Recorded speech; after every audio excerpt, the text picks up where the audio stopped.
Hi everyone, thank you for coming to my YouTube channel. Today I want to talk about my son's first summer vacation in the US. Last Friday was the last day for his school, so he ended his second grader life in the States. We arrived in January. Back in January in Korea, he was the first grader. And when he started his school here, he became a second grader, and now he's done with the second grade. So his second grader life was very, very short. But now his summer vacation started, and compared to Asian summer vacation, US summer vacation is long. And for his case, his school starts from end of August, so he has about 2.5 months.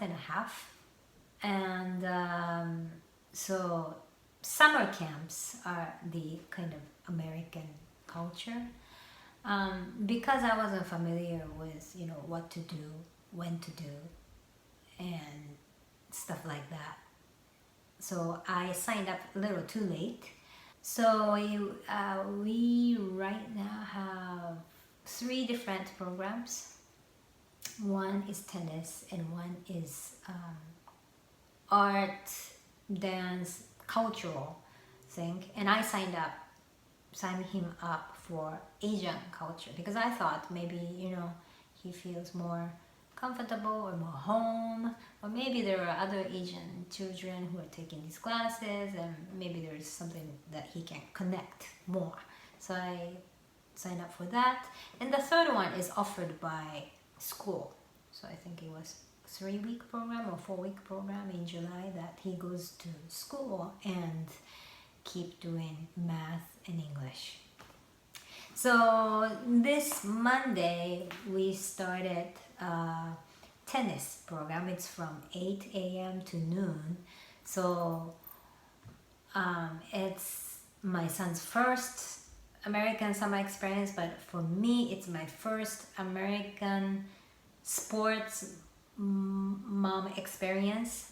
So I dropped him off at the tennis court yesterday, and at first, of course I totally understand, but he was kind of overwhelmed, right? Because first of all, everything is in English, and coaches, he was the only Asian kid in the group, and Caucasian children, and maybe one Latino child, I'm not sure, and then one Caucasian coach and 2 non-white coaches.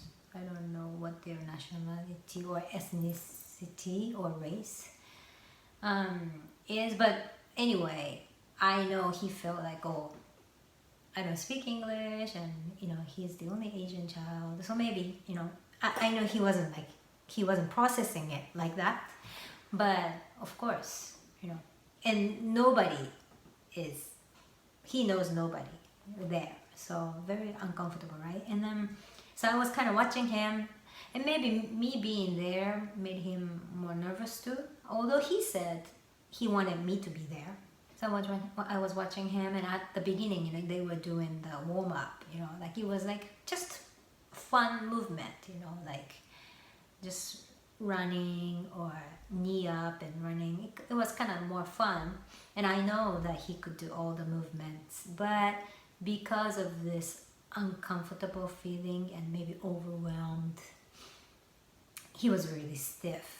And I was trying to kind of encourage him. It's okay, if you don't feel like moving, you can do it over here. Stay here and do it, or do your best. But then after 10 minutes, I felt like maybe just me being here and just saying things like this is not effective. Maybe I should just leave him. So I think I stayed first 15 minutes there watching him, try to encourage or be there for him, and then I left and I kept watching from the parking lot how he's doing.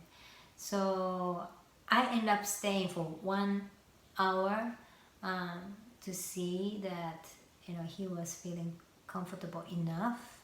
At the beginning, yeah, he was kind of not doing anything, just sitting, very, very passive, and he was kind of not complaining, but like not rebellious, but like not cooperative or not engaging or not participating.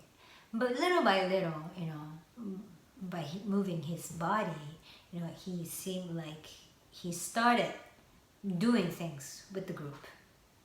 And at the end of 1 hour, he was moving more, so I felt comfortable to leave, so I left.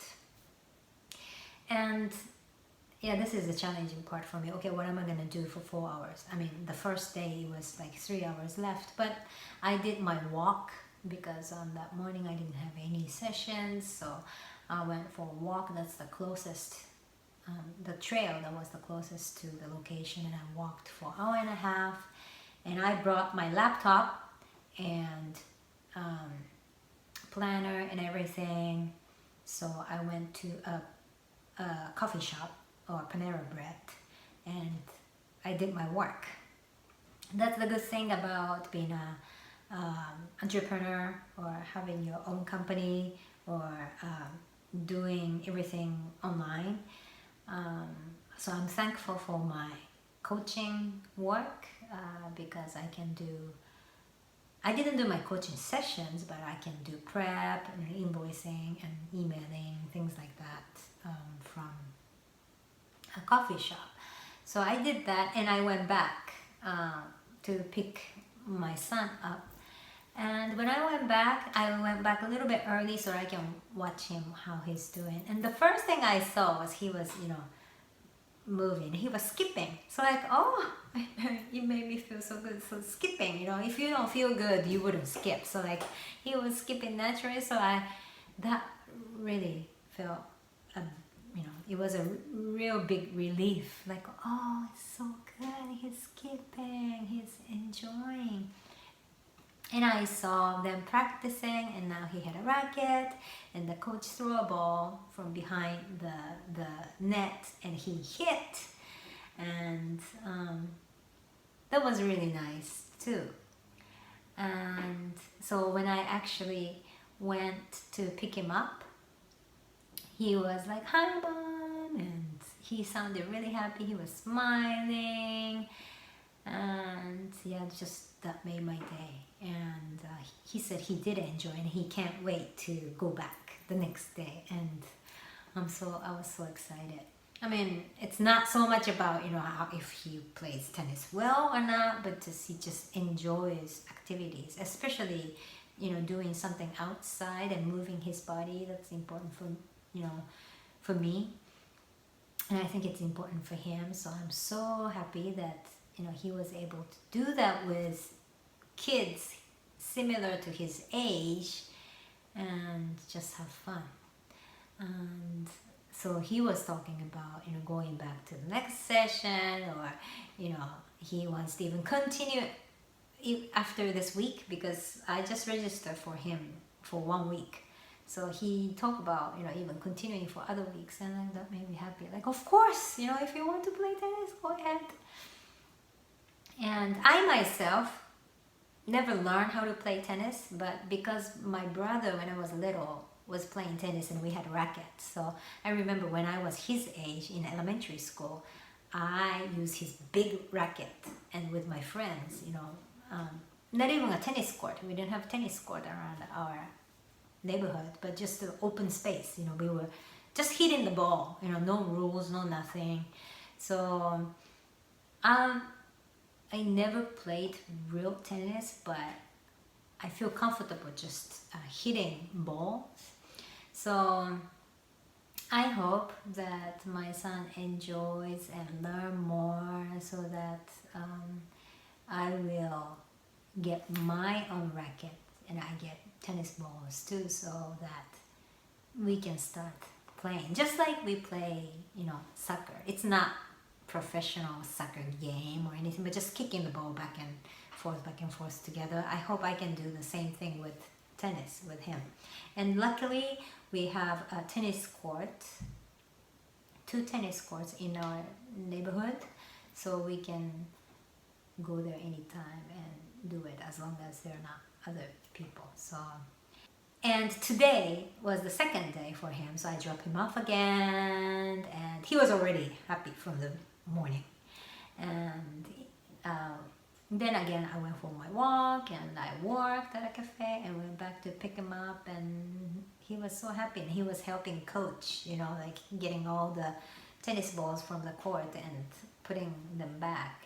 And at the end he was saying, like, you know, thank you, and see you tomorrow, to coaches, you know, in a loud, you know, cheerful voice. So it was so heartwarming.